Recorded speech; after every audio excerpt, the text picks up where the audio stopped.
Inicio este painel agradecendo um honroso convite da APET, agradecendo aos patrocinadores e apoiadores e também ressaltando a importância deste evento aqui na nossa região, agradecendo a presença de todas e todos, mestres, amigos, de perto e de longe, meus alunos da graduação na Universidade Federal, e neste momento nos dedicaremos a reformas do processo tributário. Teremos a oportunidade de conversar com Antônio Souza, Fernanda Braga e Felipe Barros sobre os assuntos mais interessantes e candentes, intensos, dos quais nos ocupamos nesta seara. Então, sem delongas, para falar sobre as principais novidades do PL 2483 de 2022, nós convidamos aquele que é advogado sócio de Queiroz Advogados Associados, doutor em Direito Tributário pela USP, mestre em Direito Tributário pela Unicap, especialista em Direito Tributário pelo IBET, vice-presidente do Senapret, professor do curso de pós-graduação do IBET, membro fundador da ABDPRO, membro da ANEP e membro consultor da Comissão Especial de Direito Tributário do Conselho Federal da OAB, Antônio Souza, para quem eu peço uma salva de palmas. Boa tarde a todos. Inicialmente, quero agradecer a apresentação, meu amigo Diógenes, cumprimentar aqui meu amigo e companheiro de mesa, Felipe. Fernanda já está chegando aí, pegou um trânsito por conta, naturalmente, dessa chuva em Recife. E eu peço desculpa inicialmente pela minha voz, que eu acho que peguei uma rinite aí que está acabando com minha voz, mas eu acho que vai dar certo aqui a nossa fala. E qual é o meu tema? Eu queria contextualizar um pouco da razão de ser dessa mesa e especificamente do meu tema. Estamos vivendo, sem dúvida nenhuma, um período reformista na nossa aqui contexto histórico reformista. E por conta dessa efervescência, a gente tem em paralelo dois blocos reformistas caminhando em completamente desarmonia e com falta de conversa. Você tem a reforma tributária do consumo, que foi tratada aqui na mesa anterior, especificamente o nosso PLP 108, que eu brinco sempre, que ele é o meme do cavalo. Quem não já viu na internet, aquele meme do cavalo que o rabo começa bem bonito e depois ele vai virando um desenho de criança. Esse é o PLP 108, com todo respeito a quem pensa diferente. E eu tenho um segundo bloco reformista, que é um bloco que eu vou contextualizar para vocês, que é uma reforma pensada no processo. Ou seja, uma reforma, eu brinco sempre, não participei da reforma, não fui de nenhum grupo de trabalho da reforma, mas eu tenho uma simpatia, vamos chamar assim, pela reforma, essa reforma, porque ela parece-me que parte de uma metodologia que deveria ser seguida para a elaboração de normas no Brasil. O que eu quero dizer com isso? Ela começa a partir de um grupo de trabalho no CNJ, ela começa amparada numa pesquisa, ou seja, o Banco Mundial contratou o ISPER com o CNJ e promoveu uma pesquisa chamada Diagnóstico do Contencioso Tributário Brasileiro. E aquela pesquisa, ela trouxe algumas evidências, confirmou algumas hipóteses, e a partir daquelas evidências, o grupo de trabalho, que foi presidido pela ministra Regina Helena Costa, ele tentou estabelecer uma série de medidas. Então, desse grupo de trabalho surgiram 8 projetos de lei, sendo 2 projetos de lei complementar, alterando o contencioso, o Código Tributário Nacional. Inclusive, foi aprovado ontem, se eu não estou enganado, que é o do devedor contumaz, ele estava ali naquele contexto. Na verdade, ele é um código de defesa do contribuinte, mas deram mais ênfase à história do devedor contumaz em relação a isso. E qual foi a ideia desse grupo de trabalho? E eu gosto de frisar isso. Era um grupo heterogêneo. O que eu quero dizer heterogêneo? Tinha representante de contribuintes, a Administração Tributária Federal estava lá representada pela Receita Federal, pela Procuradoria da Fazenda Nacional, não sei se foi João que participou desse grupo, e Manuel estavam nesse grupo. Mas qual era a busca desse projeto? Buscar um consenso. Ou seja, vamos trabalhar uma reforma viável de consenso para que ela vá ao Congresso, tramite rapidamente e tenha uma mudança estrutural. Então, em tese, essa foi um pilar da reforma que resultou em 2022 na apresentação do projeto, apresentado pelo deputado, o então presidente do Senado, o senador Rodrigo Pacheco, e desse projeto, ano passado, ele é aprovado na comissão. Ele está na versão final por um substitutivo, né, regida por um substitutivo, e está aguardando pauta no plenário, ou seja, está na cara de ser aprovado no Senado e, em seguida, enviado para a Câmara de Deputados. Por que essa contextualização é importante? Porque eu vou mostrar para vocês aqui, a minha ideia é trazer alguns pontos que eu entendo positivos e salutares do projeto, mas entender também que, apesar de ele ser um projeto de consenso, ele não está imune a críticas, e nosso dever aqui, enquanto acadêmico, enquanto estudioso, é trabalhar para que ele saia o melhor possível e a gente tenha realmente um projeto satisfatório, uma reforma satisfatória. Que eu brinco sempre que, eu falo sempre que uma boa reforma do processo pode resolver muita e muita coisa. Então, não é só mudando, trocar o nome de tributo ou mudar um sistema tributário que vai resolver um problema contencioso. Às vezes, uma reforma estrutural, como que essa reforma pretende trazer, pode ser uma grande virada. Especificamente, esse projeto que eu vou tratar aqui, ele trata do novo PAT, que ele já começa com uma discussão que eu achei interessante. Ele entra no Senado como novo PAT, mas no substitutivo foi substituído para PAF. Por que foi isso? Porque se entendeu, eu achei razoável o argumento, de como o processo ele trata do tributário e o não tributário, que é a parte aduaneira e antidumping, então ele é fiscal porque abrange o tributário e o não tributário. Isso foi consignado no parecer para fim de alteração do artigo 1º desse projeto. Mas mais do que isso, esse projeto acabou sendo aglutinado com outros 2 projetos. Um projeto que reformula a lei de consulta no âmbito da Receita Federal do Brasil, e um terceiro projeto que eu tenho uma certa predileção, eu gosto muito e vou falar um pouco mais dele aqui, que é o projeto de mediação tributária. Todos esses projetos estão englobados hoje nesse PL que está aguardando aprovação. Então, eu queria trazer aqui, hoje, sem pretensão de esgotar, alguns pontos positivos e alguns pontos de atenção em relação a esse projeto. O primeiro ponto que eu acho que é positivo, ele acaba se espelhando ou uniformizando uma questão tormentosa, que é a relação dos prazos processuais. Ou seja, no processo administrativo, historicamente sempre foi espelhado ao CPC. 2015 veio o CPC trazendo prazos em dias úteis, e a lei de processo administrativo não foi alterada. Em alguns estados aqui foi alterado, mas no âmbito federal ainda é regido pelo prazo em dias corridos. Então, a lei tenta trazer essa uniformização e traz também um ponto importante, que é a suspensão, o recesso, a chamada férias do advogado, né? Que é a suspensão dos prazos de 20 a 20. Eu sei que ano passado o CAF editou uma portaria suspendendo, impedindo que seja realizada a sessão desse período, mas prazo em sentido estrito, como é uma questão legal, ele não pode ser alterado. Então, na minha visão, esse ponto é salutar e vem uniformizar tudo isso.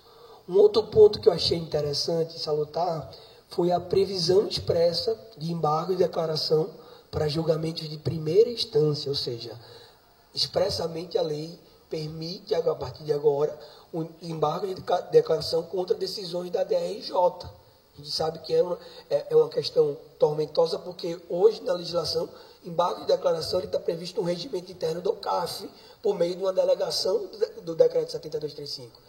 Mas no decreto 7235 você não tem a figura dos embargos, portanto, não se aplica para as decisões da DRJ. E aí o projeto traz expressamente essa disposição. Então, um ponto também que eu queria destacar. Um outro ponto foi a mudança do prazo para impugnação. Aqui eu já achei um exagero. Vou fazer não vou ser pró-contribuinte nesse caso. Eu achei um exagero, por quê? Porque o prazo foi aumentado para 60 dias, só que esqueceram de pensar que os prazos agora são em dias úteis. Então, serão 60 dias úteis. Então, eu vou passar 4 meses impugnando um auto de infração, não me parece razoável. Eu acho que talvez manter os 30 dias com dias úteis seria razoável nesse sentido. Então, é um ponto que merece ser destacado nesse sentido. E aqui, eu queria gastar, com perdão da palavra, um tempo maior nesse ponto, que é uma questão que vem me incomodando muito. A palestra anterior reforça isso, e eu queria aqui aproveitar esse espaço para debater com vocês. Existe um problema seríssimo no Brasil hoje, que é a compreensão dos nossos mecanismos de vinculação. Compreender nosso mecanismo de vinculação pode ser a saída, a charada, para evitar ou solucionar muito problema. A gente vem construindo mecanismos de vinculação, não é de agora, é desde algumas emendas constitucionais que criaram vinculação direta das ações de constitucionalidade e vem sendo gestada aqui nas leis ordinárias, e eu vou explicar aqui. Por que eu estou chamando a atenção para isso? Porque aqui eu vejo uma clara incoerência no projeto. No artigo 19, que trata do auto de infração, ele diz que não será aplicada a penalidade quando o sujeito passivo adotou jurisprudência administrativa que atribua eficácia normativa. Ou ainda os precedentes do artigo 42, aplicando-se o artigo 100. Me parece que há uma contradição. Por quê? O artigo 42, ele atribui eficácia normativa a precedentes constitucionalmente qualificados, a precedentes qualificados por meio da lei, ou seja, precedentes repetitivos, repercussão geral, e súmulas qualificadas do Tribunal Administrativo. Então, se eu sigo um precedente qualificado e sigo uma súmula, sigo uma norma vinculante geral, eu não estou diante de um caso de dispensa de penalidade. Eu estou diante de um caso de alteração de critério jurídico. E aí, veja que interessante. O parágrafo 6 fala isso. Depois o 42 diz que é vinculante e o julgador tem a obrigação de adotar aquele entendimento contraditoriamente. Então, se eu for autuado sem multa, quando chegar no julgador administrativo, ele tem que obrigatoriamente adotar e cancelar. Veja que coisa estranha como é que está isso. E mais do que isso, quando eu vou olhar para o dispositivo que trata de mediação tributária, ele diz que a interpretação da mediação equivale a uma alteração de critério jurídico aplicando-se o 146. Quando eu vou olhar o dispositivo que trata da consulta da mesma lei, no 87, eu digo que essa nossa nova orientação na consulta, em caso de superação da consulta, ela é sempre prospectiva e nunca retrospectiva. Então, claramente, há uma contradição na redação desse dispositivo.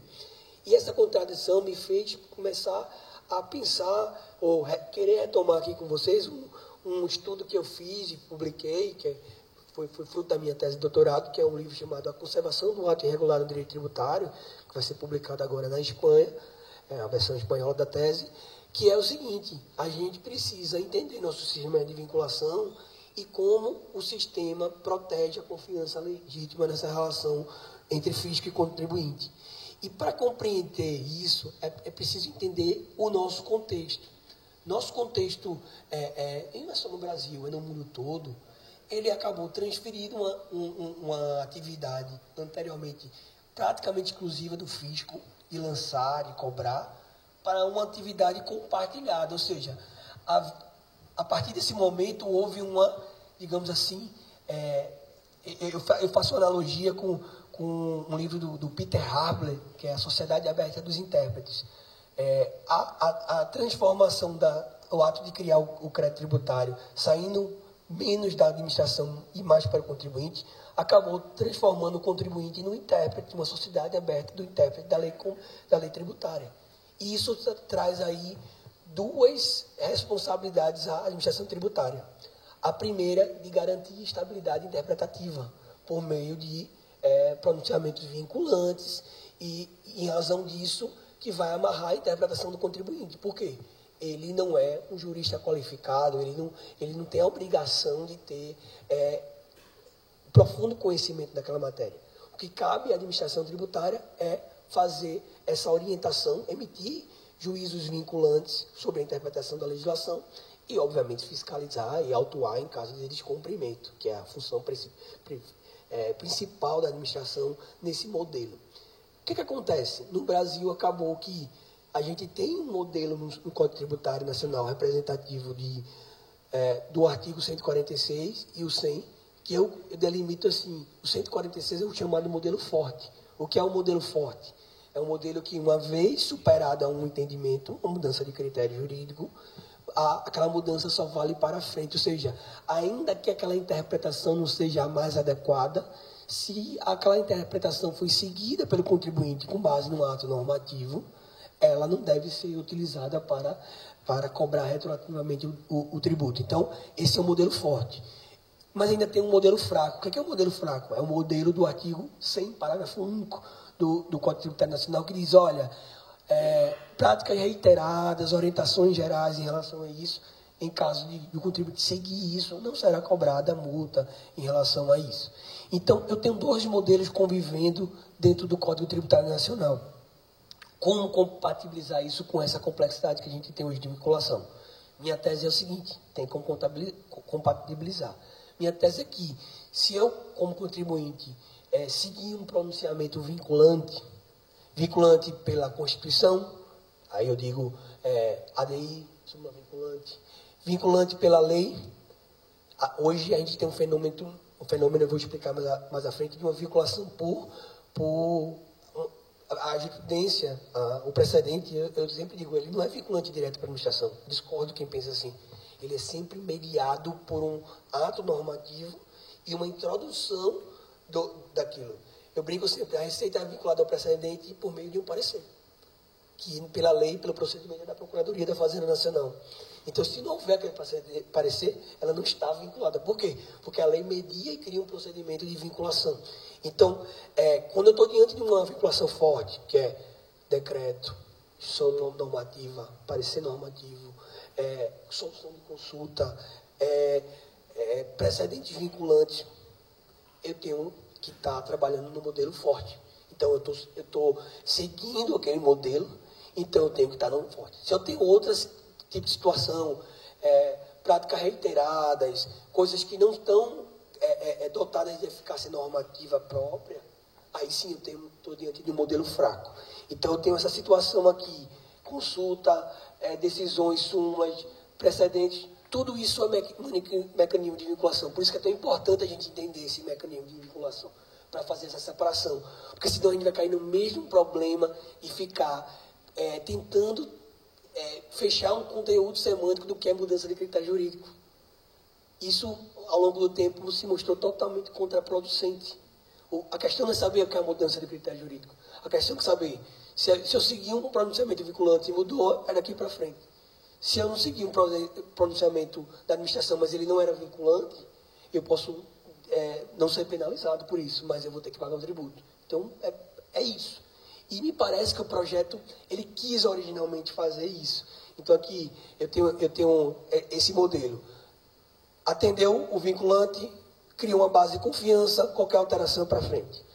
Atendeu outras fontes, teve uma base de confiança, mas não foi tão assim, então eu preciso pagar o tributo. Qual o ponto aqui? Na redação original desse PL, eu acho que faltou um nãozinho aí e confundiu tudo. Porque o PL cria um mecanismo de vinculação e ele quis aqui fazer um mecanismo de vinculação fraco. Então, ele disse, não será aplicada a penalidade quando for constatado que o sujeito passivo adotou orientações gerais na época. E serão consideradas orientações gerais as interpretações e especificação não contidas em atos públicos. E aí não teve o não. E aí o que aconteceu? No parecer do Senado, ele disse, não, que está muito mal redigido, eu vou botar aqui que, para ficar melhor redigido, seja a orientação vinculante. Ele acabou com o artigo. Porque se ele bota isso aqui, ele está desfazendo o que está no 42, no de consulta, da mediação. Então, ele está jogando fora toda essa busca de harmonização, exatamente de vinculação. Então, assim, está na hora, ainda dá tempo de ajeitar isso aqui e arrumar isso. Então, eu estou me dedicando um tempo aqui para expor essa incongruência. Outro aspecto, na própria Lei Complementar 124, oriunda do mesmo contexto de reforma, ela dá o precedente de eficácia vinculante. Ou seja, ela cria no Código Tributário Nacional aquele instrumento de mediação e de introdução daquele pronunciamento judicial no sistema. Então, como é que acontece? Precedente judicial vinculante, lei integrativa, aqui hoje, qual é a nossa maior lei integrativa hoje? Alguém sabe? Você sabe. Lei 10.522 de 2002. É a lei integrativa, artigo 1819, que cria todo o sistema de vinculação brasileiro de precedentes. Eu brinco sempre, a gente não está vinculado ao repetitivo do STJ porque é repetitivo do STJ. A gente está porque a 10.522 diz que ele está vinculado. Diferentemente de uma ADI, porque a Constituição diz que ela vincula a administração. Cabe inclusive reclamação. Por isso, inclusive, quando o PLP não menciona isso para o Comitê de Harmonização, ele está esquecendo da Constituição. A Constituição diz que tem que vincular. Então, está fazendo nada ali. Então, assim, essa é a estrutura de vinculação. A gente precisa falar mais dessa estrutura de vinculação para evitar exatamente essa torre de Babel em relação a isso. E para acelerar aqui, já encerrando, eu prometo ser rápido, destaque também a sustentação oral e memoriais da DRJ. Isso vai ser muito interessante. A lei expressamente trouxe no parágrafo único essa possibilidade. Eu acho que vai ser uma oportunidade para a DRJ se abrir, para ter um diálogo maior. Então, isso vai ser muito interessante. E o parecer trata disso, especificamente fala disso. E, por fim, eu tenho uma figura da mediação tributária aduaneira. Eu gosto muito do que está sendo colocado. Ou seja, a mediação vai ser um instrumento alternativo de resolução de conflito, ou seja, em prestígio à consensualidade, em que ela vai ser realizada com sigilo, por mediadores externos ou internos, sempre com 10 anos de experiência, sempre com cursos qualificados para isso. Então, a Receita Federal, a Administração Tributária Brasileira, em específico, se abrindo para uma mediação, para uma construção de um outro modelo de relação fisco-contribuinte. E aí o que é interessante é que a lei permite a mediação durante o procedimento, a fiscalização, no contencioso administrativo, na fase de inscrição indicativa, ou seja, na Procuradoria da Fazenda Nacional, e no contencioso judicial, abrir uma mediação. E aí, quando envolver uma mediação que resulte em pagamento do tributo pelo contribuinte, a lei permite uma gradação de descontos sobre a penalidade, porque houve a mediação. Então, isso é um incentivo para a mediação. E, além disso, a interpretação firmada, se for favorável ao contribuinte, ela vale como um critério jurídico, portanto, ela não pode ser alterada, ou se for alterada, ela só vale para frente. Então, temos aqui uma figura interessantíssima, que é a da mediação tributária, que precisa ser estudada e me parece um grande modelo que vai ser implementado. E uma coisa melhor ainda, a lei trata da mediação coletiva, ou seja, a mediação realizada por entidades de classe. Você imagina você trabalhar na solução de um problema que afeta uma coletividade. Você imagina num procedimento de mediação você evitar centenas e milhares de litígios sobre um determinado tema. Então, o papel da associação, o papel da entidade de classe e a associação civil como Senapred vai ser muito interessante nesse contexto. Então, é uma vantagem muito grande esse tipo de mediação, porque ele vai trazer isonomia. Então, não vou resolver por uma pessoa em específico, eu vou resolver por uma coletividade de pessoas. Então, o projeto ele tem essa virtude. Ele consolida muita coisa, ele traz algumas inovações importantes, mas ele liga esse alerta com relação a temos que rever, temos que falar dos mecanismos de vinculação para evitar aí alguma incongruência. Eu agradeço e já passo a palavra aqui para o nosso presidente, Jorge. Obrigado.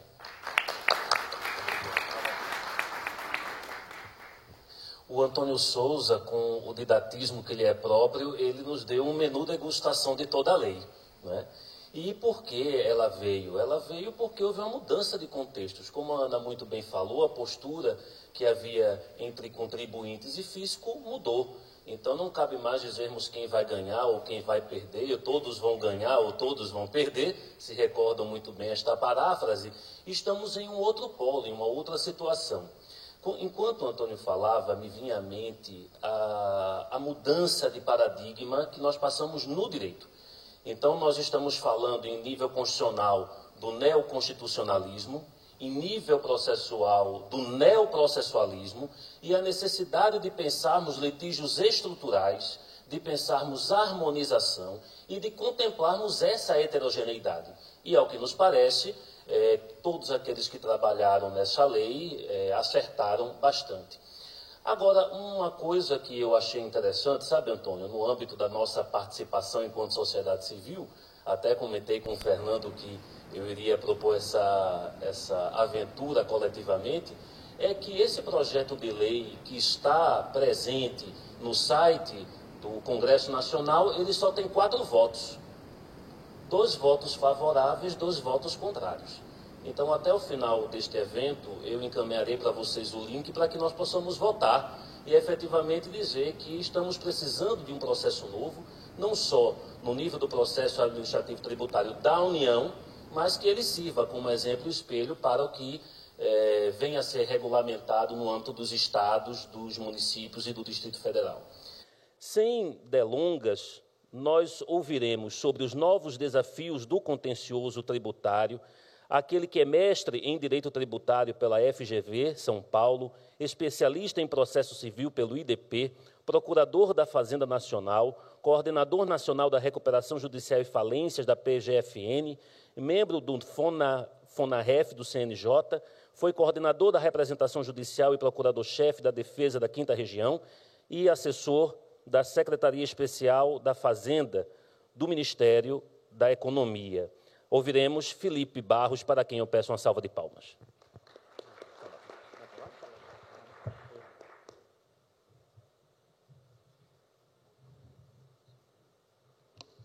Boa tarde a todos.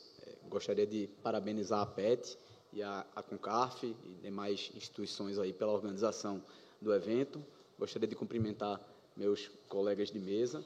É uma honra para mim esse convite, uma alegria estar com vocês aqui nessa tarde de sexta-feira chuvosa, debatendo o direito tributário, o processo tributário. Fiquei muito feliz com a fala do doutor Antônio Carlos.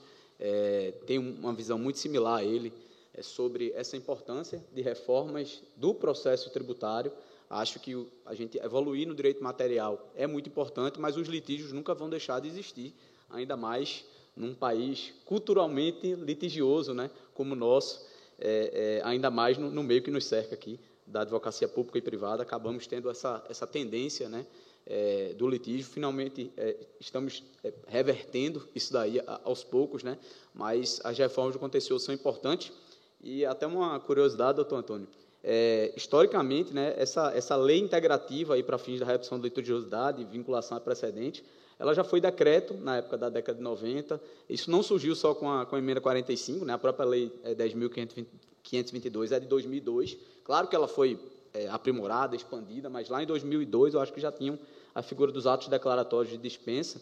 E outra coisa interessante é que muitas vezes a gente observou lá de dentro da Procuradoria um papel de uma portaria interna, cumprir o papel dessa lei integrativa e a gente depois, em seguida, tentar caminhar com uma medida provisória, um projeto de lei, para ajustar a legislação e dar maior segurança jurídica. Foi assim com essa alteração mais recente da Lei 10.522, que mudou o artigo 19 e criou os artigos 19A, 19B, enfim, aqueles que estão lá na lei, que acabam dando mais esse poder para a Procuradoria vincular a Receita a precedente vinculante, sobretudo do STF e STJ, mas internamente a gente já tinha isso desde 2016, na portaria 502 de 2016, então fica aí também esse alerta para os órgãos de advocacia pública que, às vezes, a gente não precisa esperar o legislador, há muito que pode ser feito internamente, até para estimular que mudanças venham depois pelo legislador ou, eventualmente, por um decreto de governador, de prefeito, né? Então, às vezes a gente fica muito com aquela muleta de dizer, não, dependo do Congresso Nacional. Mas o que é que você está fazendo para tentar mudar essa realidade, seja através de atos internos, seja através de uma pressão no Legislativo ou no Executivo, para buscar melhores resultados para a sociedade, né? Fica esse questionamento. Deixa a apresentação. Bom, pessoal, eu ia falar por último e eu tinha já me preparado aqui para reconhecer que o doutor Antônio e a doutora Fernanda iam trazer boas novidades e eu ia trazer problema para vocês. E aí eu estava preocupado com isso, acabamos invertendo a ordem, então fico mais tranquilo, porque a doutora Fernanda acho que vai trazer boas novidades depois, mas eu vou ter que me dedicar a trazer alguns problemas. O nosso contencioso judicial já tem muitos desafios hoje e eu vou ter esse papel aqui de trazer os novos desafios. Mas, bom, começando aqui por uma breve contextualização, um recorte temático, né? Não daria aqui para eu falar de problemas do contencioso judicial em geral, né? Não dá aqui para eu chegar e falar de problemas da execução fiscal. Não dá aqui para eu pensar em trabalhar com vocês discussões específicas de ações anulatórias que envolvam perícias e questões fáticas. Não. O que é que eu pretendo tratar com vocês aqui? O contencioso de tese, o contencioso tributário de caráter repetitivo, fazendo uma equiparação aqui ao direito coletivo, nas ações coletivas, os direitos individuais homogêneos, né?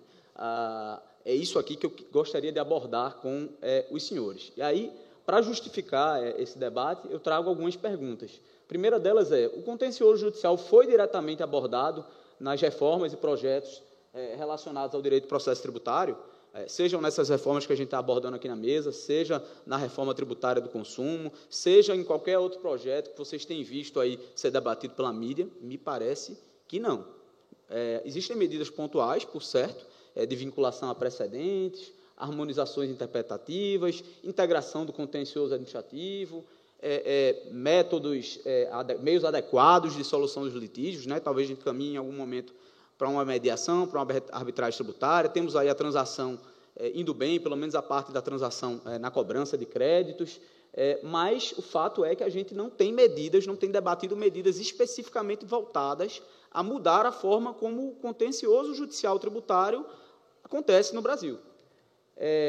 Uma segunda pergunta mas se a gente tem evoluído tanto nos meios adequados, a transação tem dado tão certo, será que isso não é suficiente? Será que a gente precisa ainda assim debater uma melhoria do formato, né, do contencioso tributário judicial no Brasil? Me parece que sim. Os meios adequados eles nunca vão ser suficientes para esgotar o contencioso judicial. Na verdade, eles podem ali resolver 10%, 20%, 30% dos casos, mas o grosso vai continuar, sim, indo lá para o judiciário. Isso é inevitável, eu acho que nenhum lugar do mundo conseguiu esse feito, né, de conseguir evitar totalmente o contencioso judicial tributário. E a última pergunta se a reforma do consumo, né, pelo menos não eliminaria o contencioso judicial sobre a tributação do consumo. E a resposta aqui, obviamente, também é não. Inclusive, o STJ fez um relatório meio apocalíptico, né, com os cálculos lá que eu considero meio esquisitos, né, partindo da premissa de que quadruplica isso daí, joga pelo número de municípios e vai dar o número do contencioso tributário da reforma. Bom, também não vai ser assim, né? Não é 80, mas também não vai ser 8, né, pessoal? A reforma tributária do consumo não vai eliminar a judicialização da tributação do consumo no Brasil. Então, aqui me parece que está justificada a relevância do debate que eu estou propondo para os senhores. E aí, esquecendo da reforma, quais são os problemas que a gente já tem hoje no contencioso judicial tributário no Brasil? Como é que surgem esses litígios? Normalmente, o legislador vai lá, edita uma lei, ou, enfim, o executivo uma medida provisória, ou a Receita uma solução de consulta, uma IN, potencialmente causadora de dúvidas ali. Às vezes, quem está editando aquela lei ou editando aquela solução de consulta, já sabe que aquilo ali tem tudo para dar algum problema e assume aquele risco. E a gente poderia até debater aqui se no Brasil existem estudos sérios para ver se vale a pena isso daí, né? Porque, às vezes, você está adotando uma medida ali que vai gerar mais custo do que, de fato, a arrecadação, né? Acho que seria até um estudo interessante a nível de prevenção de litigiosidade. Enfim, existe hoje aquele instrumento da análise de impacto regulatório, né? Será que não seria o caso de, no futuro, se pensar numa análise de impacto de litigiosidade prévia a cada edição de medida tributária, né? Talvez fosse o caso. Mas o fato é que, muitas vezes, a gente vê serem editadas leis ou interpretações que a gente já sabe ali que vai dar algum problema, às vezes até com base em algum precedente, né, que não trata especificamente daquela situação, mas que é muito parecido, e aí o executivo, o legislativo está se fiando numa distinção ou numa superação de precedente que é muito frágil. Além disso, a gente sabe que também, por vezes, surgem teses, né, aí mais ou menos no mercado da advocacia. Alguém criou uma tese, pegou, alguém saiu copiando e saiu fazendo ali, às vezes de uma legislação de 30 anos atrás, e às vezes sai um precedente favorável, aquilo ali pega no J, no valor econômico, e, enfim, quando a gente foi ver, já tem dezenas de milhares de ações judiciais. Bom, senhores, é assim que surge o contencioso judicial tributário no Brasil. Às vezes por culpa do fisco, às vezes por culpa do contribuinte, e normalmente por culpa dos dois, né? E aí, bom, quais são os meios que a gente tem na prática para resolver esse contencioso? Quando há uma controvérsia constitucional, existe a possibilidade de resolver isso diretamente via Supremo, né, um ADIM, um ADC. Isso acaba sendo pouco utilizado na seara tributária, e até talvez seja bom que seja, né, para evitar esse acesso direto, enfim, e também a excessiva constitucionalização do debate do direito tributário, né, que acaba engessando muita coisa. Então, na prática, essas teses acabam sendo debatidas, via de regra, em ações individuais, normalmente via mandados de segurança, é isso que nos demonstra o estudo lá do diagnóstico do contencioso judicial tributário. Os senhores sabem que mandado de segurança tem algumas peculiaridades, até reforça a própria questão da homogeneidade dessas teses, porque há provas pré-constituídas, enfim, não há perícias, não há condenação em honorários, não há sucumbência recursal, há uma facilitação de desistência do mandado de segurança. E aí, bom, isso acaba tramitando lá, cada contribuinte ajuiza seu mandado de segurança, eventualmente há uma ou outra ação coletiva ali envolvida, e isso demora ali seus 5, 10, 15, 20 anos para ir bater lá no STJ ou STF. Eventualmente poderia se pensar no IRDR, no TRF ou TJ, acaba que o instrumento do IRDR tem sido pouco utilizado também na seara tributária, então a gente aguarda, né, basicamente, via de regra, numa tese tributária dessa, salvo na hipótese lá de ADIM, ADC ou alguma exceção, 10, 15, 20 anos aí para ter uma afetação. Surge a afetação, não muda nada em termos da grande bagunça do nosso contencioso judicial tributário, porque não há uma fixação de tese provisória ao ocorrer a afetação dessa tese. Então, cada juiz, apesar da ação em tese ter que ser suspensa, digo em tese porque, apesar do CPC dizer que a suspensão é obrigatória, o STJ e o STF entendem que essa suspensão pode ou não ser determinada, e mesmo quando nem sempre é cumprida pelo juiz na prática, mas, bom, pensando na premissa da suspensão, mesmo assim os juízes continuam competentes para decidir as tutelas provisórias requeridas. Não há uma tese provisória fixada na afetação, então a gente continua tendo litigiosidade sobre o que é que vai se aplicar durante até o efetivo julgamento da tese. Isso, obviamente, além da litigiosidade, gera um problema de isonomia, né? Porque alguns contribuintes são obrigados a continuar recolhendo, outros não, outros depositam, outros, enfim, garantem de alguma forma, e isso gera um grande problema na prática. Além disso, estudos demonstram que, com a afetação, novas ações surgem, então a afetação acaba retroalimentando a litigiosidade. Quando julgado o repetitivo, o tema de repercussão geral, muitas vezes a questão também não é resolvida, né? O julgamento fica feito pela metade, a modulação não é resolvida, embargo de declaração, mais alguns anos, e mesmo quando a tese vai ser aplicada finalmente, a gente tem um grande problema também a nível de aplicação de tese em processos que já estavam em fases processuais muito avançadas. Então, por vezes, há processos que já transitaram em julgado, eventualmente, há uma dúvida interpretativa na aplicação da tese, então, acaba que, muitas vezes,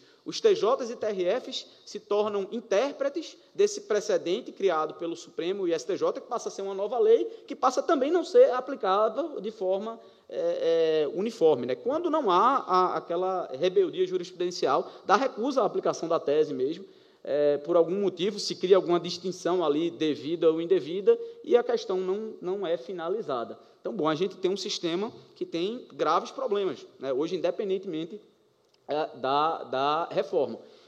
Além disso, né, mais 2 pontos que eu acrescentaria, hoje a gente, no contencioso judicial tributário, a gente simplesmente rasga o CPC em relação ao interesse de agir. Ninguém se preocupa com o interesse de agir na seara tributária, nem o Supremo, né? Porque o Supremo disse que a gente pode pedir isenção de imposto de renda direto no judiciário. E eu não estou dizendo aqui aos senhores que a Receita funciona perfeitamente, que os prazos são cumpridos e que tudo é o mundo ideal. Mas, gente, é razoável a gente levar questões diretamente ao judiciário sem nem ter um descumprimento de prazo, sem nem ter uma demonstração de urgência daquela questão, mas é assim, na prática, ações tributárias são ajuizadas independentemente de resistência administrativa. até o INSS, que eu sei que todo mundo critica o INSS na prática, até que o INSS tem que demonstrar interesse de agir para fins de requerimento de benefícios previdenciários, judicialização de benefícios previdenciários da Justiça. Mas no direito tributário, não. No direito tributário, você pode levar direto lá. E aí, o que é que é? Os juizados especiais federais, na minha opinião, são um grande balcão de atendimento da Receita Federal. São coisas que deveriam ser resolvidas pelo Executivo, muitas vezes questões já abrangidas por vinculação de precedentes e que são levadas ao Judiciário. Bom, o agente público que deveria resolver, isso não é papel do juiz, pelo menos de regra, né? Não estando envolvida ali uma questão de urgência, um descumprimento de prazo ou alguma negativa administrativa. E outro problema que a gente também tem na prática hoje em dia é o Foro Nacional no Distrito Federal, que acaba levando a um grande fórum shopping, né? A gente tem demandas, por exemplo, judicialização de questões típicas do Porto de Santos, que são levadas ao Foro Nacional do DF, às vezes para chegar numa jurisprudência do TRF1, para escapar de uma jurisprudência do TRF3. Isso também não me parece algo salutar, razoável, né? Ainda mais em tempos de PJE. Já se tentou mudar a Constituição para acabar com o Foro Nacional lá do DF, mas nunca se conseguiu, né? Bom, a gente tem muitos problemas, e eu tenho que dizer aos senhores que esses problemas vão piorar com a reforma tributária do consumo, porque novas questões surgiram.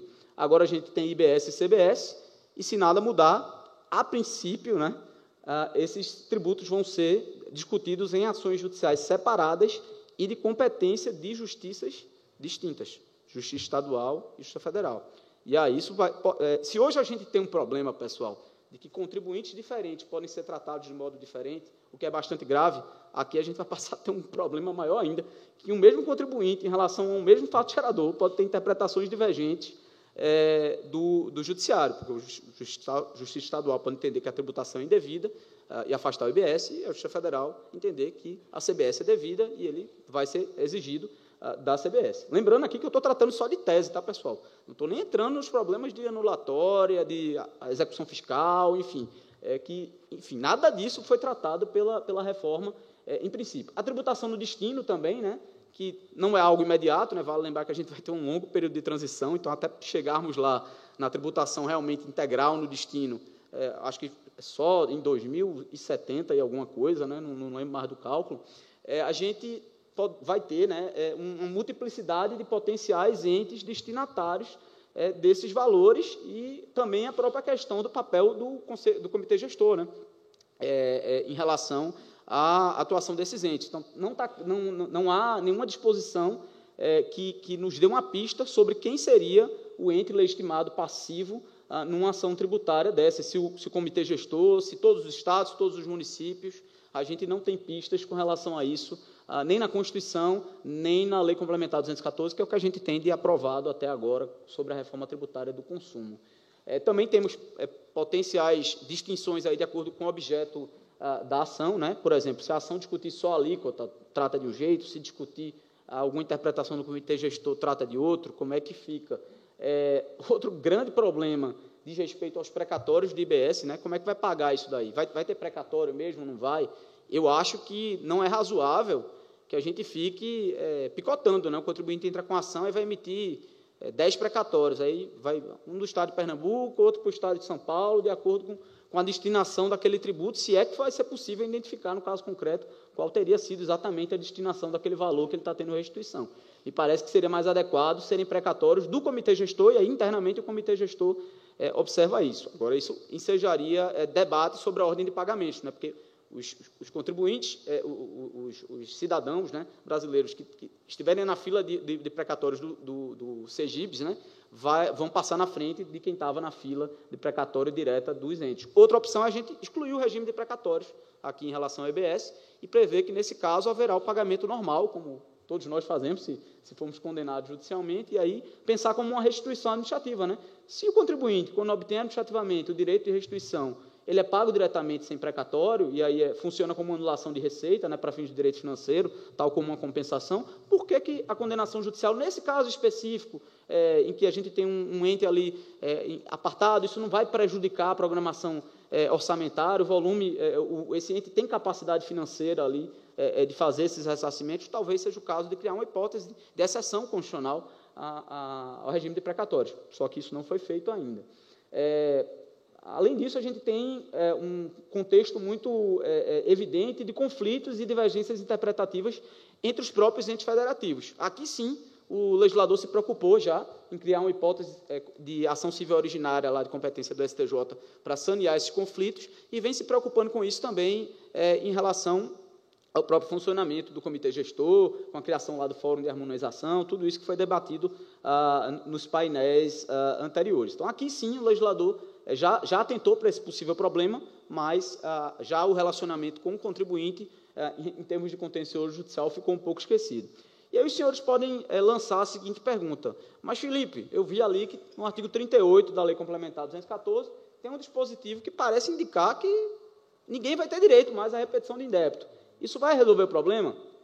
Me parece que não. Primeiro, porque a repetição de indébito não é o único pedido dessas ações, né? Por mais que a gente diga, acabou, ninguém vai ter direito de repetição de indébito de IBS, CBS no Brasil, porque esse custo é transferido a terceiros sempre, e o nosso sistema é perfeito e acabou, as empresas vão continuar tendo direito a suas pretensões declaratórias, anulatórias, eventualmente. Então, isso não vai resolver o problema das teses tributárias. E, segundo, será que isso vai funcionar mesmo? Eu tenho visto alguns tributaristas defenderem que, na prática, não vai ser bem assim, né? Não vai ser bem assim. Em algumas situações, o regime de creditamento não vai gerar um crédito pleno ali para o adquirente. O próprio 166 do CTN, historicamente, ele tem lá suas relativizações pela jurisprudência. Então, me parece que esse dispositivo não resolve. E é bom, já me encaminhando para o final, eu falei que é só trazer problemas aqui, senhores, mas eu também vou trazer algumas possíveis soluções que têm sido debatidas para essas questões do contencioso judicial.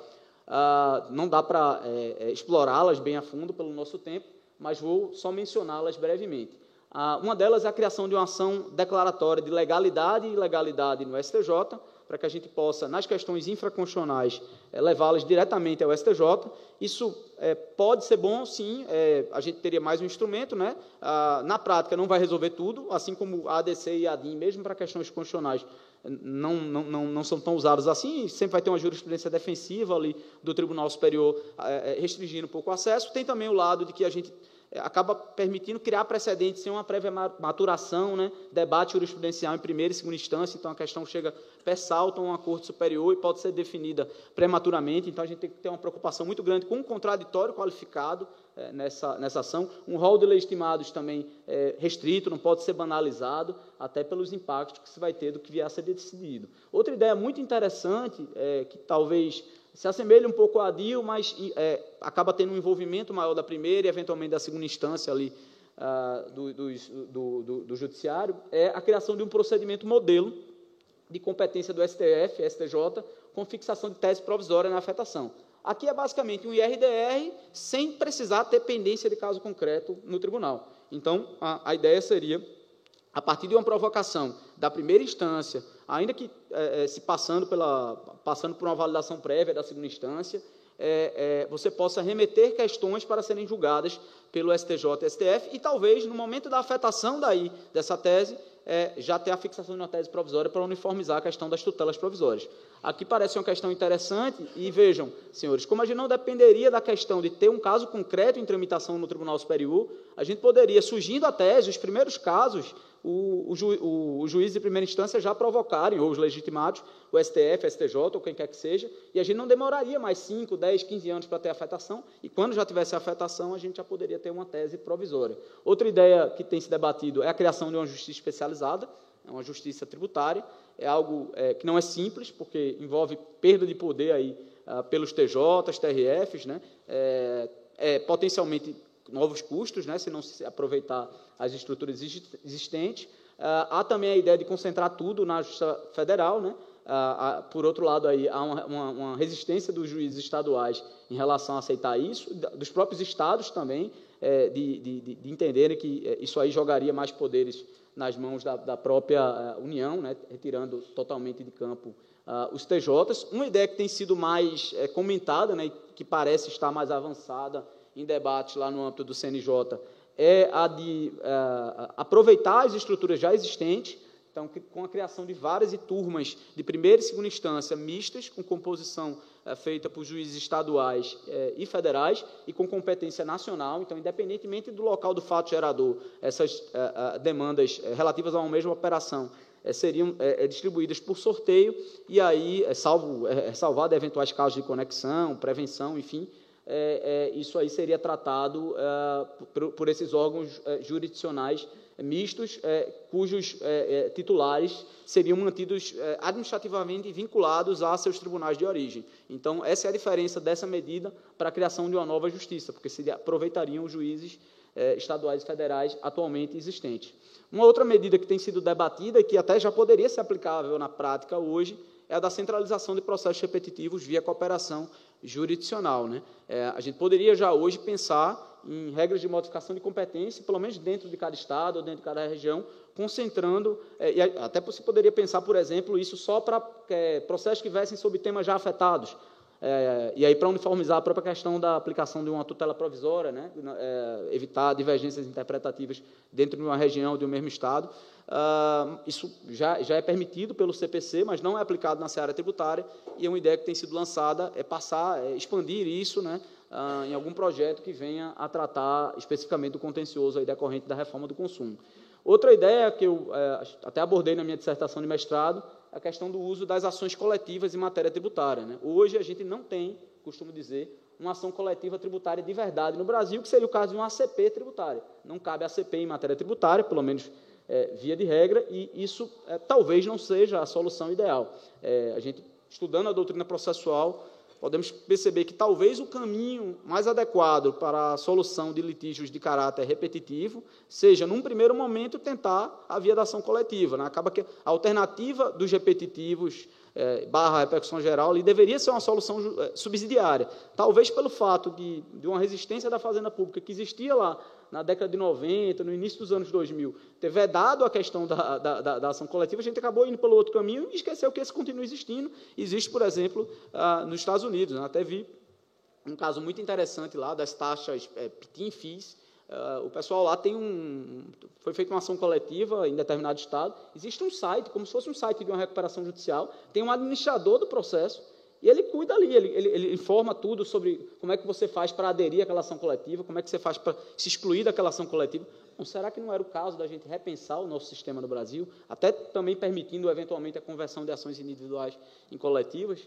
E, por fim, pessoal, também lançando pontos aí, a gente, para além de medidas estruturais no processo, na estrutura do judiciário, de mudar tudo isso, a gente vai precisar pensar na relação do comitê gestor com os estados e municípios.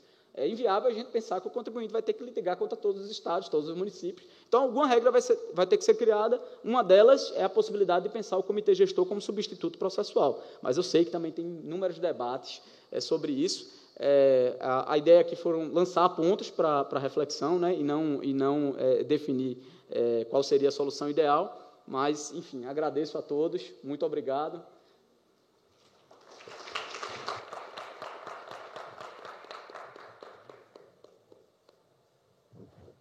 Muito bem. Doutor Felipe Barros, ele nos brindou com uma panorâmica, né, uma visão panorâmica sobre os desafios e oportunidades do processo. E a sua fala me fez pensar no seguinte, que muito nós falamos sobre determinadas posturas teóricas, sobretudo dos advogados dos contribuintes, mas isso tem um motivo. Me permitam fazer uma defesa da classe. É porque nós temos tributação há muitos anos, antes mesmo da existência de Estado, antes mesmo que identificássemos uma relação entre Estado e direito.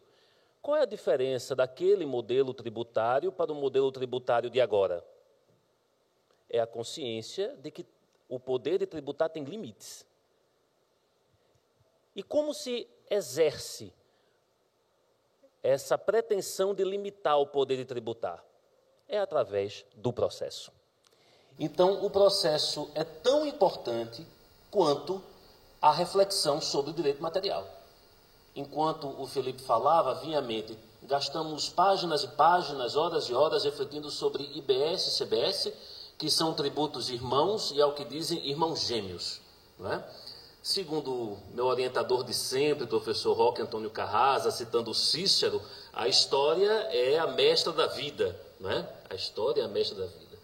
A última vez que eu li a Sagrada Escritura e eu percebi um enredo entre dois irmãos, um matou o outro. Não quero dizer que isso vai acontecer com IBS e CBS ou com o contencioso tributário do CBS, que vai começar antes do IBS. Mas acredito que é importante nós pensarmos o contexto do contencioso também à luz daqueles que são afetados diretamente por esse poder de tributar que agora tem limites e antes não detinha, né? Mas, sem demoras, nós ouviremos sobre reforma do processo tributário, ela que é advogada, procuradora do Estado de Pernambuco, mestre em Direito Público pela UFPE, com LLM em Tributação Internacional pela Universidade da Virgínia, membro consultora da Comissão de Direito Tributário do Conselho Federal da OAB, secretária-geral do IRealGov Nordeste, integrou o grupo de assessoramento jurídico do Ministério da Fazenda para a implementação da reforma tributária, Fernanda Braga, para quem eu peço uma salva de palmas.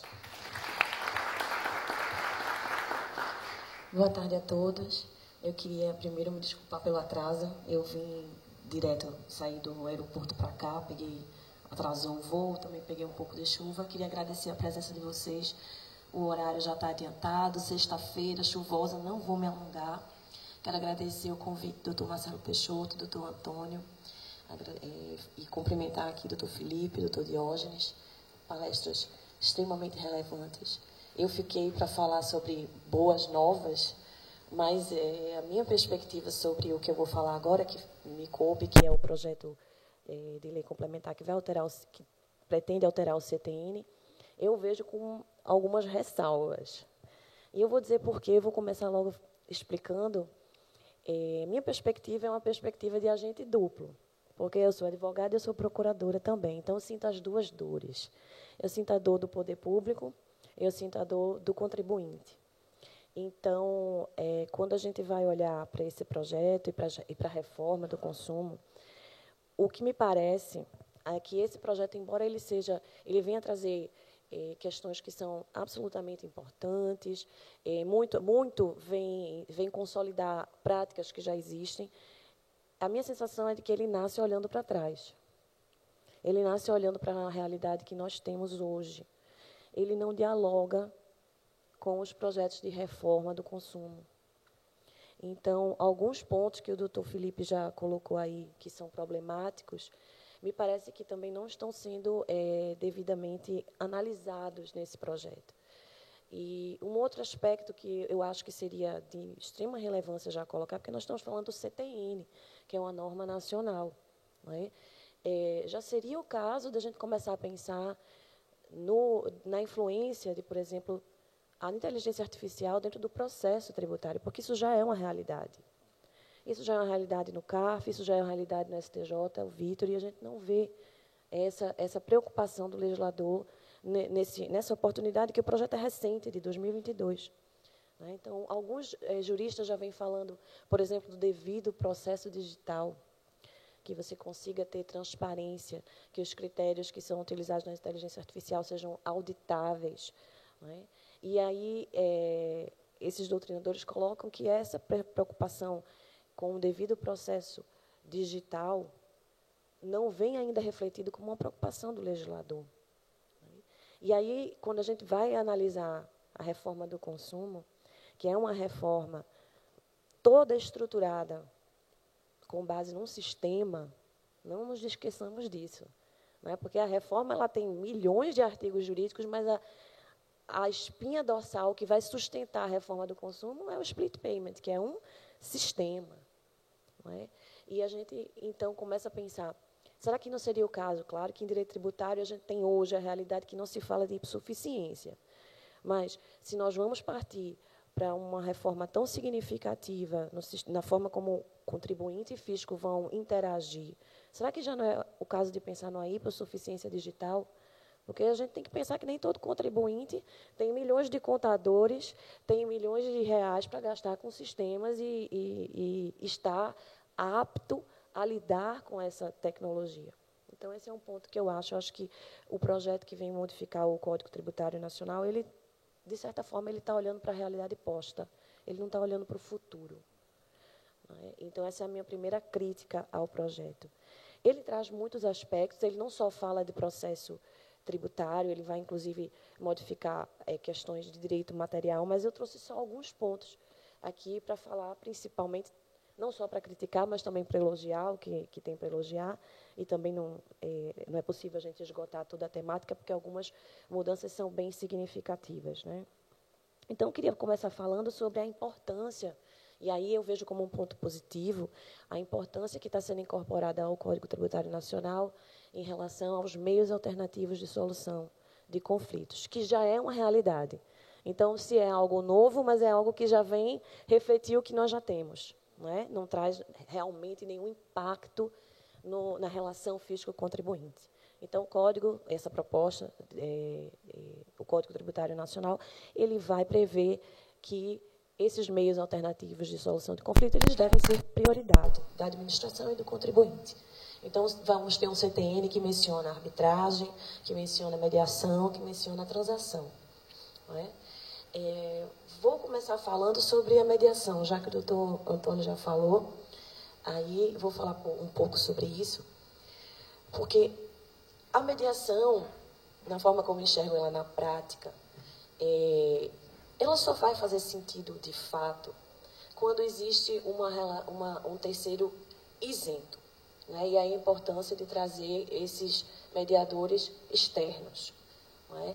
Porque, do contrário, nós estamos falando de transação, de negociação direta entre contribuinte e fisco. Se a gente tiver mediadores que estejam inseridos dentro do serviço público, eu acho que a gente diminui um pouco essa característica da imparcialidade do mediador. Embora Pernambuco tenha uma experiência positiva que é semelhante, que é o nosso TAT, embora a gente tenha julgadores que são da carreira do Estado, são servidores concursados, mas eu considero que é uma experiência exitosa e única no país, que são servidores com uma certa imparcialidade na hora de julgar. Tem as limitações relacionadas a não poder analisar a ilegalidade, inconstitucionalidade, mas não são auditores, não é o próprio fisco decidindo dentro da esfera administrativa. É só um paralelo que a gente poderia pensar assim, mas eu considero ainda que é necessário realmente a gente manter essa previsão de mediadores externos. Pernambuco tem um exemplo já prático de mediação, foi o primeiro estado, eu acho que hoje em dia tem, ali em Pernambuco, o município do Rio Grande do Sul prevê mediação tributária. Eu não sei se todos sabem, mas a gente esquece que é uma mediação, porque Pernambuco instituiu o CIRA, em que é um momento em que o contribuinte é chamado, junto com o Ministério Público e a Secretaria da Fazenda e a Procuradoria do Estado, para um primeiro momento de mediação, que é apenas para solucionar, para tentar compor o conflito nesse ambiente em que o Ministério Público funciona como esse mediador externo independente. Eu já participei de algumas dessas reuniões, e é bem interessante que todas as vezes o procurador começa a reunião falando que ali não está, o promotor começa falando que ele está na condição de mediador e que não se vai discutir o mérito da controvérsia, o mérito da autuação, ou mesmo o mérito da repercussão criminal, eventual repercussão criminal, porque o CIRA atua somente nos casos em que há alguma possibilidade de repercussão criminal. A minha experiência nessas situações, o que eu vejo? A mediação tributária ela tem um limite. Qual é o limite? Vai sempre desembocar ou numa transação, né? E aí, esse mediador externo tem poucos recursos para interferir nessa relação contribuinte e fisco. Porque nós mesmos, como fisco, também temos as nossas limitações legais na hora da transação. Então, eu tenho, acho que a mediação é importante, mas eu não sei se na prática ela se diferencia muito de uma transação tributária, sabe? Esse é o primeiro aspecto. Claro que é importante a gente ter essa previsão no CTN, porque vai sedimentando e vai tornando uma política de Estado, e eu acho que isso é que é a relevância de ter no Código Tributário Nacional, e essa perspectiva da transação, da mediação e da arbitragem como política de Estado. né? Porque a gente que trabalha no serviço público sabe que essas coisas, elas bastam uma mudança de contexto político e as coisas, tanto que já foi construído, às vezes se perde. Quando ele vai falar de mediação, arbitragem e transação, tem uma inovação desse projeto de lei que eu acho bem relevante. E aí eu acho que é uma das dores que Dr. Felipe partilha comigo, que é a previsão de que a transação não vai constituir renúncia de receita para fins de lei de responsabilidade fiscal. Isso é importante, né? Porque existe ainda essa mítica e essa sombra de que uma transação tributária poderia ser uma renúncia indevida de receita tributária sem que haja uma contrapartida. E pensar desse jeito é inviabilizar a transação tributária, porque não é possível que dentro de um contexto casualístico, de caso a caso, a gente vai pensar que se tem que enviar uma proposta orçamentária para justificar de onde vai sair aquele recurso que está sendo transacionado, né? E a evidência é o princípio da economia. É evidente que eu não preciso renunciar à receita. Na verdade, essa receita eu nem tenho ainda. Eu estou indo buscar. Né? Eu estou indo buscar da maneira mais econômica e mais eficiente. Porque litigar custa dinheiro, a hora do procurador custa dinheiro. Tudo isso é custo para o Estado. Então, acho que essa previsão é uma previsão relevante, importante, e é bom que tenha. Outra previsão que eu acho que é uma inovação positiva é a previsão de que a instauração da mediação, da arbitragem, elas suspendem o prazo, na verdade interrompem, o prazo prescricional. Então, isso é algo que dá conforto para a fazenda, dá conforto para o contribuinte, né? Mais para a fazenda do que para o contribuinte, porque existe essa preocupação de, às vezes, uma transação demora 1, 2 anos para que você consiga chegar num desfecho, né? E essa previsão específica do Código em relação à prescrição, eu acho que traz uma certa segurança. Em relação à prescrição, eu não vou abordar tudo aqui, o projeto traz outros dispositivos que aí eu acho que podem gerar alguma controvérsia, não é? Prescrição e decadência em direito tributário, eu digo que é mito de Sísifo, aliás, como quase tudo em direito tributário, quando a gente rola a pedra até lá em cima, desce, começa tudo de novo, né? E começa toda uma discussão novamente. O doutor Felipe trouxe isso aqui, eu só lembro do doutor Felipe como exemplo agora, a gente está se deparando isso na Procuradoria em relação ao cumprimento, né, a repetição de indébito em relação às demandas de potência, ICMS sob demanda de potência. Né, que o STJ decidiu, o STF foi falar, e aí, por conta de uma palavra, energia ou demanda, hoje em dia a gente não sabe mais como é que calcula, e aí vai ter contribuinte que talvez vai pagar mais honorários do que receber restituição. Então, quer dizer, talvez a tese tenha que ser totalmente rediscutida. É só um parêntese para dizer que o contencioso tributário, realmente, ele tem uma aptidão para o infinito. Né? Sempre é possível se estender.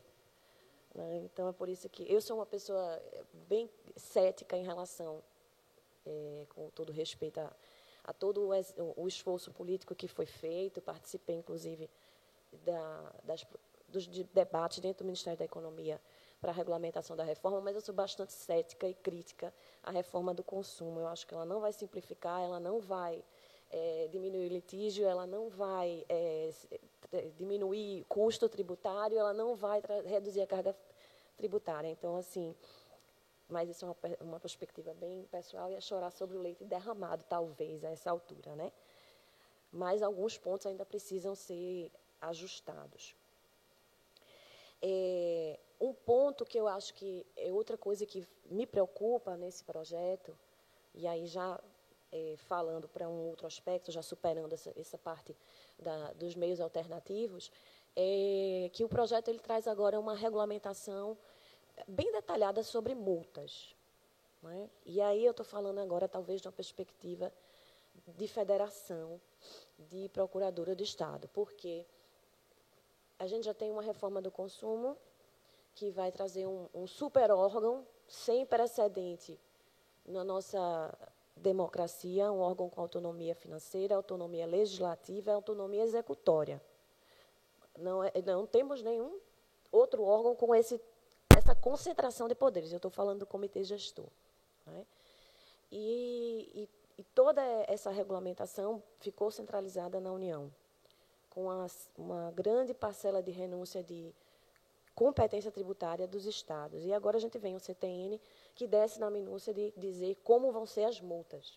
Então, enquanto Estado, eu me pergunto o que vai sobrar para legislar em matéria tributária. Já que eu não posso legislar sobre o imposto, não posso legislar sobre obrigações acessórias, não posso legislar sobre multa e penalidades.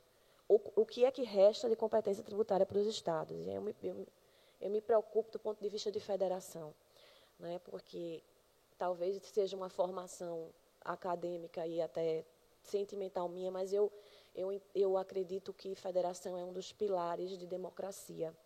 Eu acho que quando o poder é concentrado num órgão só, a democracia se torna muito mais frágil, porque você não tem uma repartição equânime dos poderes. Então, eu acho que as tendências autocráticas elas são muito mais facilmente exercitáveis quando você só tem que dominar uma única instância de poder. Quando você fragmenta o poder, é mais fácil preservar a democracia. E é por isso também que eu também tenho tantas críticas em relação ao comitê gestor e à política de harmonização, porque você excluiu da seara de debate contribuintes, estados, procuradorias. Então, me preocupa a judicialização também, porque se a gente for lembrar que no comitê gestor, ou no comitê de harmonização, se a gente for olhar como está a iniciativa, quem é que cabe provocar o comitê de harmonização, é possível que ele nem se manifeste. Porque não tem, os estados não têm legitimidade para provocar o comitê de harmonização. Está concentrado na União.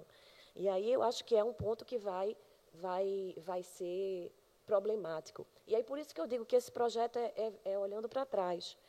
Porque ele fala muito ele fala muito do processo de consulta, que é um processo extremamente interessante, relevante, e o que ele traz é importante, mas como vai ficar a consulta, pelo menos em relação ao consumo, aos tributos sobre o consumo? Será que vai existir ainda? E como é que isso vai ser disciplinado? Né? Até a própria denúncia espontânea que esse projeto de alteração do Código Tributário Nacional faz também e traz alterações relevantes para esclarecer quando se materializa melhor a denúncia espontânea e quando estaria excluída a multa. Eu me pergunto, será que a gente vai sequer ter denúncia espontânea com a reforma da tributação do consumo? Não é? Diante do fato de que as declarações estão todas pré-preenchidas, em que a gente está nessa ideia, nessa utopia de que não vai ter mais sonegação, não vai ter mais falta de recolhimento, porque o split payment vai resolver tudo, é a panaceia geral, vai resolver tudo. Então, eu acho que não conversa. Eu acho que o que eu sinto falta é que esse projeto, né, de modificação do Código Tributário Nacional, ele não conversa com o projeto, a regulamentação da reforma do consumo. E, claro, tudo bem, é um único, 2 tributos, ainda sobra, né, IPVA, ainda sobra imposto de renda, ainda sobra um monte de coisa, mas é um fator significativo. CBS e IBS são tributos extremamente relevantes e eu acho que deveria conversar o que está sendo discutido no âmbito desses tributos com o que for discutido de modificação do Código Tributário Nacional. Para que a gente também não tenha que estar tentando harmonizar porque são normas de mesma hierarquia, né? Lei complementar, CTN, a lei complementar que foi feita, enfim, no caso, essas regulamentações do comitê gestor vão vir por lei ordinária. Então, a gente já vai discutir inconstitucionalidade e agora ilegalidade, né? No caso dessa ausência. Uma alteração que também me preocupou, para finalizar, essa norma prevê que para municípios, eu não vou me lembrar agora o número, desculpa, eu não trouxe o slide, não vou me lembrar agora o número de habitantes, mas municípios pequenos, vamos supor que sejam 20 mil habitantes, poucos habitantes, não vai ser necessário mais ter uma instância revisora, né? Seria acabar com a discussão do processo administrativo no julgamento de primeira instância. Aí eu me pergunto, o Supremo já disse que o duplo grau é obrigatório no processo administrativo. Será que essa norma já não nasce natimorta, inconstitucional? né? Mesmo que a gente esteja tentando dar racionalidade, porque, de fato, um município pequeno tem que ter 2 instâncias administrativas, mas, assim, ou tem duplo grau para todo mundo ou não tem, né? Pela Constituição. Não dá para fazer tem, mas não tem, né? Então, ou o STF vai ter que rever essa posição, ou nós vamos ter que realmente considerar que essa previsão já nasce nata e morta. E aí, gente, eu queria só finalizar dizendo que é uma parte, tá? Eu acho que com relação a esse projeto tem muitos aspectos positivos. Minha crítica é apenas pelo fato de que eu acho que ele olha para trás e para o presente sem olhar para o futuro e que ele não dialoga com a nossa reforma do consumo. E aí eu vou fazer uma parte mais de um desabafo, né? Eu acabei de vir do Congresso de Procuradorias e é um coro unânime, né? A choradeira, né? No âmbito das procuradorias, porque fomos excluídos e preteridos da participação nos processos de decisão lá do comitê gestor. E é claro que todas as críticas feitas eu considero relevantes.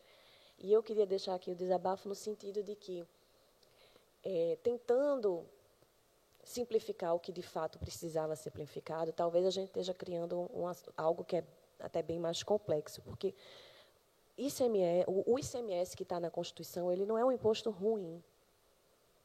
O que é ruim no ICMS são os regulamentos. E vamos lembrar que o regulamento não foi escrito pelo legislador, nem pelas procuradorias. E a natureza do órgão que a gente está criando, ele é um órgão que não tem a participação do legislador e nem das procuradorias. Então, essa é a mensagem que eu queria deixar. E, apesar de ser uma mensagem não muito alegre no final do dia, na sexta-feira, eu acho que esses eventos são extremamente relevantes para isso, para que a gente possa debater e tentar melhorar enquanto as coisas ainda estão sendo discutidas, né, para não ter que depois estar tentando salvar o que não tem mais remédio, né? Então, obrigada pela atenção e paciência de vocês. Uma boa tarde e um bom fim de semana.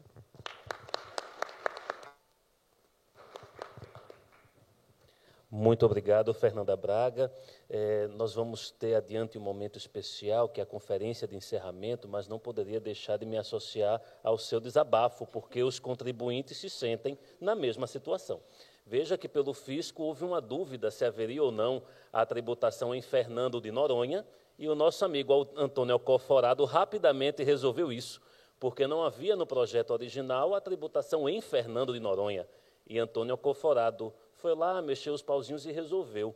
As procuradorias não tiveram esse espaço, os contribuintes também não tiveram. E, à guisa de contribuição com a sua reflexão, eu acredito que todos nós paramos para pensar sobre os efeitos concorrenciais decorrentes desses métodos alternativos, porque o acesso a uma mediação, a uma transação é útil, é relevante, não tenha dúvida, mas não podemos chegar ao ponto de que seja mais vantajoso para A em prejuízo de B, ou que seja mais vantajoso deixar de pagar imposto e depois, eventualmente, você internalizar uma economia do imposto, uma economia da nulidade, para ver como nós colocamos tanto o fisco como contribuintes no banco dos réus, não é?